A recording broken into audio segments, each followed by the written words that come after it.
On the news tonight, President Muhammadu Buhari assures pilgrims of safety in Saudi Arabia.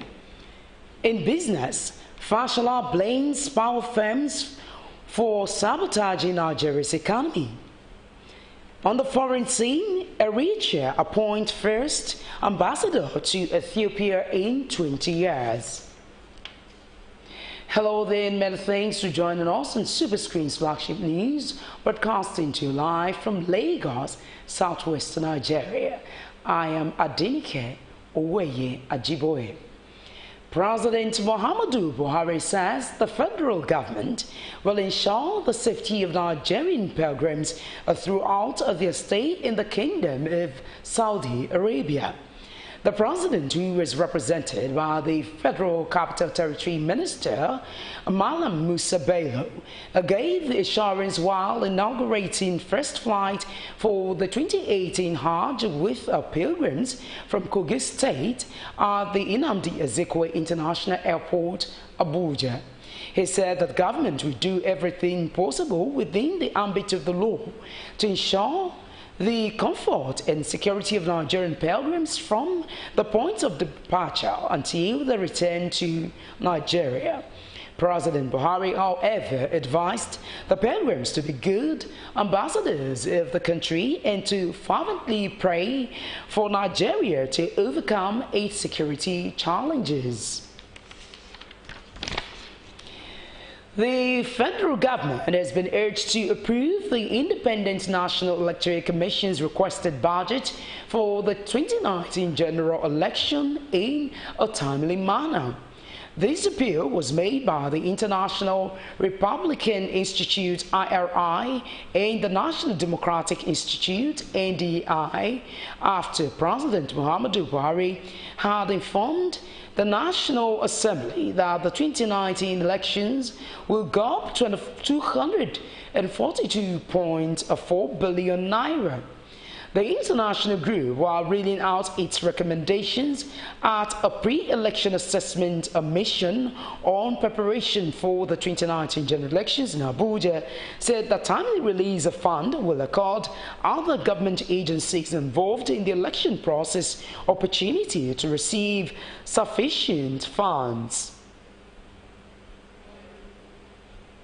Wherever it occurs, ensure sufficient time for INEC to implement electoral changes by signing into law the Electoral Act bill before August 16 in accordance with the ECOWAS protocol to which Nigeria is a signatory.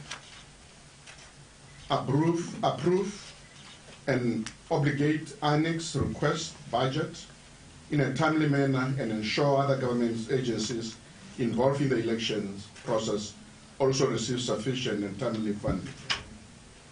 Ensure that agencies such as National Orientation Agency that have responsibility for civic and voter education receive adequate and timely funding to support peaceful, inclusive.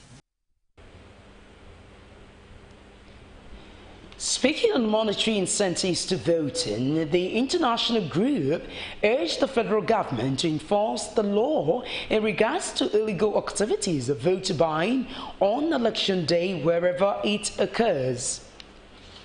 During the July 14th gubernatorial elections in Ekiti State, the Watching the Vote group deployed citizen election observers to a representative sample of polling sites across the state and recorded that 8% of the sampled polling units experienced incidents of vote buying or bribery on election day.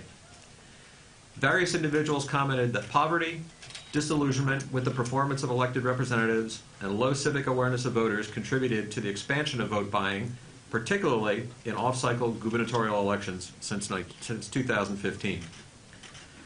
The lack of enforcement of punishments for this electoral offense has allowed the practice to persist and grow. The 2019 polls provide an opportunity for political parties, INEC, the government, media, and civil society to build upon and expand the advances from past elections to ensure inclusive, peaceful, and credible elections. Most Nigerians that the delegation met with are full of hope as they prepare for the elections, and they take pride in noting that democracy has taken root in this country. The international group then promised to continue to observe the electoral process and plans to deploy a second pre-election assessment mission in September. And away from that, the Chief of Staff to Osun State Governor Boyega Oyetola has won the All Progressives Congress APC governorship ticket. Senator Ovie Omo-Agege, who acted as the chairman of the APC governorship primary election panel, announced the result of the election on Friday night. Oyetola, who is from Iragbiji, Borikwe local government area in Osun Central Senatorial District, won the highest number of votes in the primary. He polled 127,017 votes to defeat the Deputy Speaker of the House of Representatives, Lasun Yusuf, the Speaker of the Osun State House of Assembly, Najim Salam Kule Adegoke Saka Layonu, amongst other contestants. The Deputy Speaker of the House of Representatives came second with 21,975 votes, while the Speaker of the House of Assembly came third with 17,958. Some aspiring to the People's Democratic Party (PDP) in Osun State have announced their withdrawal from the governorship primary election of the party shortly before the exercise commenced. Some of the aspirants who announced their withdrawal from the governorship primary are Professor Ade Oludrotoye, former Minister of Youth Development, Olaskomi Akinlabi, and Felix Okunwale. Others are Chief Alebe Oyewumi, former Speaker of Osun State House of Assembly, Adejare Bello, Jide Adeniji, and Ayode Adewopo. With the withdrawal, the primary election is now among Senator Ademola Adeleke, former Secretary to the State Government, Fatai Akingbade, Chairman Mutual Assurance, Dr. Akin Ogumbiyi, and Nathaniel Oke. The chairman of the Osun State PDP governorship primary election, Seriake Dixon, who is the Bayelsa State Governor, promised that the primaries will be free, fair, and credible. And now, as the 2019 election draws nearer, another female, identified as Eunice Atuejide, has announced her intention to contest the 2019 presidential race under the platform of International Interest Party (NIP). Atuejide, who made her intention public in Abuja while addressing journalists, said the challenges facing the country are attributable to prolonged crisis of leadership and dysfunctional governance. The presidential aspirant emphasized the need to restructure Nigeria to realize its potentials, and also noted that Nigeria needs a new direction and vibrant leadership. I officially offer myself to run for the office of the President of the Federal Republic of Nigeria. Together, we can save this country. Nobody's coming to do it for us. We have to do it ourselves. And we can't do it by being afraid, by keeping quiet, by minding our businesses. We won't do it if we do not step out. We must step out to save this country. Together, we can do this. Together, we can save today and build a better future for our children. Together, we can crumble all the difficulties, all the vested interest that is keeping our country behind, and move our national interests to the fore, so that all of us can achieve the utmost that we are able to achieve as people, as individuals, as communities, as states, and as a country.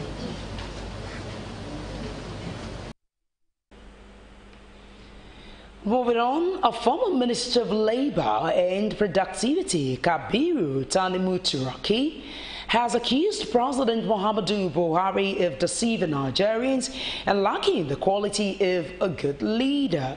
Turaki disclosed this at a meeting with the members of the People's Democratic Party, PDP, in Lafia, Nasarawa State, and said that the Buhari-led administration had lied to Nigerians and failed to deliver on its campaign promises.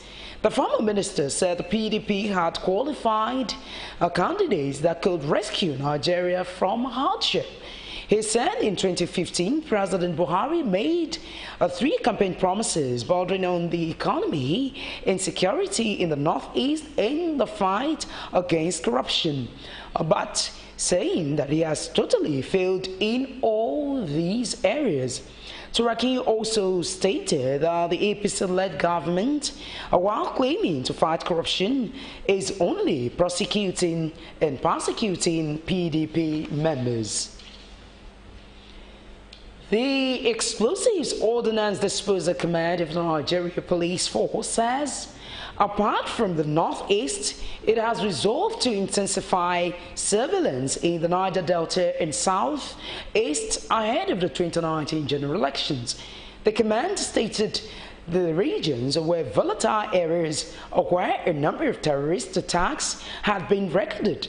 The Commissioner of Police of the command, DCP Gabriel Ogotuashe, said that the operatives of the anti-bomb unit will be made to undergo training in addressing the use of improvised explosive devices to perpetrate crimes. The CP explained that through partnership with non-governmental organizations, the command had been sensitizing people in the volatile areas to the need to report incidents of IEDs being planted in their vicinities. Still talking security matters, the Nigerian Air Force, NAF, says it will reposition the Mobility Command for tactical and strategic airlift. Air Vice Marshal Napoleon Barley, Air Officer commanding headquarters of Mobility Command in Bayelsa, disclosed this during the 2018 third quarter route march exercise of the command in Yanagwa. Air Vice Marshal Barley said that repositioning the command became necessary to completely tackle and contain the security challenges in the country. He further urged all airmen and women to go beyond routine road march exercise and engage in personal or individual exercise. And now to a sad one, traders from different ethnic nationalities broke down in tears following a fire outbreak which gutted the popular Terminus Market in Jos Plateau State. The market, which is mostly populated by Igbo businessmen, was said to have been destroyed some years ago following a bomb explosion which was allegedly linked with the Boko Haram Islamic sect. During the latest fire incident, which started last night, several warehouses were burnt to ashes.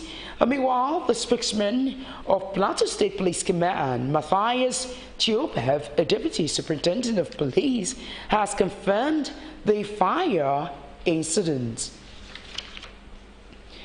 If you've just joined us, watching Superscreen's flagship news, coming up in business. Minister of Power, Fashola, condemns power firms for sabotaging Nigeria's economy. Details of this and more coming up shortly. Before they come, they're supposed to, give us some information, notice, at least maybe a week or so. There was nothing like that. Hunger is everywhere in Nigeria. People are dying every day, but Nigerian government are keeping quiet. Housemen are killing people. Why? It's not what we expected because of these old men that are leading us, and you people know, you are aware that these people are not the right people to lead us. These kind of people that are leading us here are people of black mind. They just care about themselves and their family. You are fighting my village. Let me use grass. If I call it use grass, I'm not a mistake. The other place where they build a shop, call it plaza. Each shop there 4 million naira. So I don't have the money, so I have to leave. If you plan to get a tribal mark, it takes a lot of pain, but after some time, you enjoy it. No, we experience hold up now during the construction time. Then after some time, we start enjoying it. The way they are doing the construction is too slow. It's too slow. The construction is too slow. They should stop the construction and make sure people go into their businesses and do their businesses.